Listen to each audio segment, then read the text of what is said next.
कैसे हैं आप लोग? उम्मीद करते सब बढ़िया होंगे। आपकी पढ़ाई बहुत मस्त ज़बरदस्त चल रही होगी। दोस्तों, मैं हूं प्रमोद कुमार और आप देख रहे हैं अपना चैनल प्रमोद मैथमेटिक्स क्लासेस। और आज के इस वीडियो में हम लोग चलने वाले हैं क्लास 8 का चैप्टर 5, है ना। चैप्टर 5 चलेंगे आज हम लोग। और आज के इस वीडियो में हम लोग जानने वाले हैं हिंदी का चैप्टर 5, बड़े भाई साहब। ठीक है, पाठ का नाम है बड़े भाई साहब। ठीक है, और अभी तक जिन्होंने इस चैनल को सब्सक्राइब नहीं किया है वो सब्सक्राइब कर दीजिए और वीडियो को लाइक कर दीजिए, वीडियो पे कमेंट कीजिए। ठीक है, और वीडियो के अंत तक बने रहिए। तो चलिए हम लोग वीडियो को स्टार्ट करते हैं और क्वेश्चन नंबर 1 पढ़ते हैं। लेखक ने बड़े भाई लेखक के बड़े भाई अपने दिमाग को आराम देने के लिए क्या क्या करते थे? तो आंसर कहते हैं, लेखक के बड़े भाई अपने दिमाग को आराम देने के लिए कभी कॉपी पर, कभी किताब के हाशियों पर चिड़ियों, कुत्तों, बिल्लियों की तस्वीर बनाया करते थे। ठीक है, आप लोग ये कह सकते हैं। और साथ ही साथ कभी कभी एक ही नाम या शब्द या वाक्य 10-20 बार लिख डालते थे। ठीक है, मतलब कभी कभी जो होता था एक ही नाम को वह 10-20 बार लिखते थे। कभी एक शेर को बार बार सुंदर अक्षरों से नकल करते, कभी ऐसी शब्द रचना करते जिसमें ना कहीं अर्थ होता ना ही कहीं सामंजस्य। तो आप लोग तो दोस्तों को इतना नंबर नहीं लिखते हैं तो कम से कम इतना दूर आंसर लिख सकते हैं, कोई दिक्कत नहीं है। चलिए हम लोग क्वेश्चन नंबर अब 2 को पढ़ते हैं। क्वेश्चन नंबर 2 है, क्वेश्चन नंबर 2 होता है,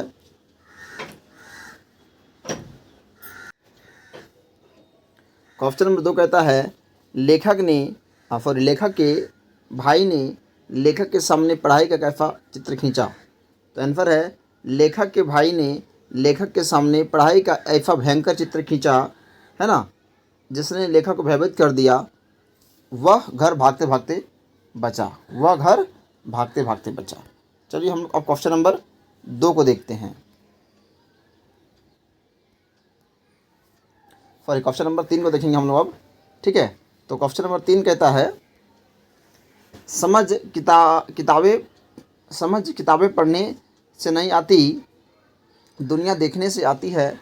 इस कथन को किसी एक उदाहरण से सिद्ध करें। क्वेश्चन क्या कह रहा है?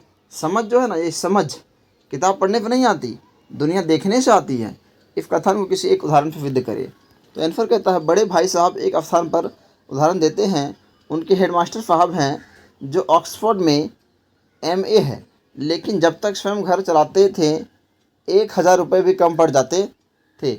लेकिन जब उनकी सामान्य समझ रखने वाली बूढ़ी माँ घर का प्रबंध करने लगी तो जैसे घर में लक्ष्मी आ गई। वह बखूबी 1000, है ना, वह बखूबी 1000 में घर चलाकर घर का धन्य धान से पूर्ण कर रही है।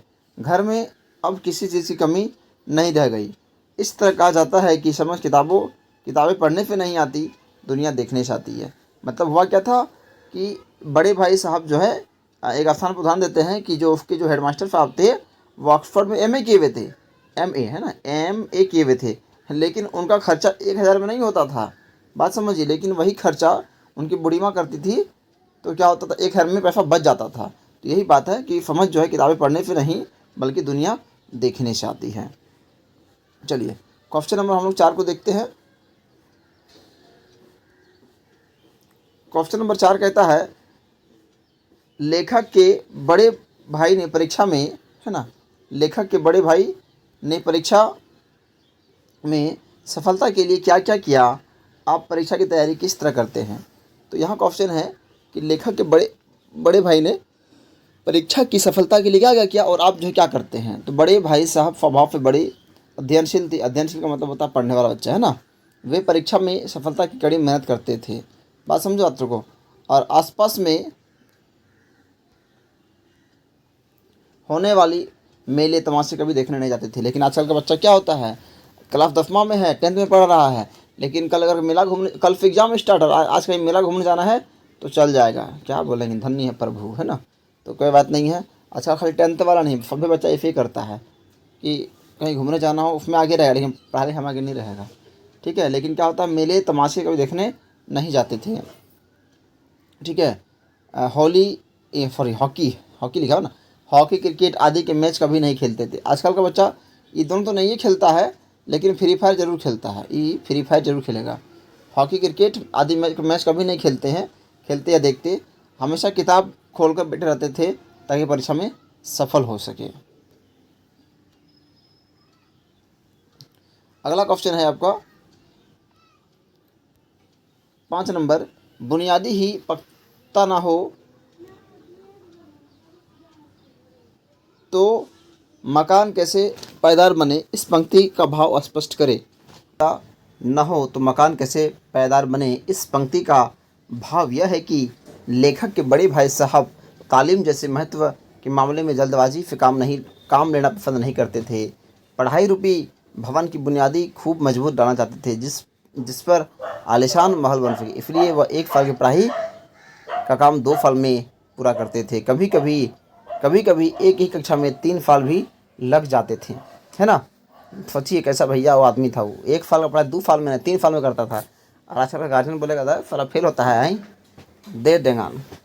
चलिए क्वेश्चन नंबर 6 करता है, कन कौवा, है ना, कन कौवा को किसने पकड़ा और किस ओर भागा।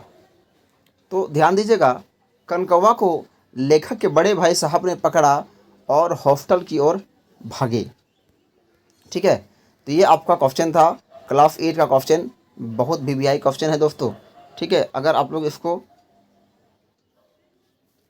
याद कर लेते हैं तो बहुत बड़ी बात है, अच्छी बात है ना। और अभी तक जिन्होंने भी वीडियो को लाइक नहीं किया है वो लाइक करें, क्योंकि बार बार बोलना अच्छा नहीं लगता है। किसी वीडियो में 1 लाइक, किसी में 2 लाइक, किसी में 3 लाइक, मज़ा नहीं आता। कम से कम आप लोग प्रत्येक वीडियो में, है ना, प्रत्येक वीडियो में कम से कम 50 लाइक तो कीजिए, कम से कम 50 लाइक का टारगेट रखिए भैया, ताकि इतना मेहनत से वीडियो बनाते हैं तो उस पर भी कुछ आसरा होना चाहिए कि नहीं है। तो कम से कम आप लोग एक वीडियो पे कितना लाइक, कम से कम 50 लाइक कीजिए, ठीक है ना, और कमेंट कीजिए। ठीक है, और फिर मिलते हैं हम लोग नेक्स्ट वीडियो में पार्ट 6 को लेके। तब तक के लिए जय हिंद, जय भारत, वंदे।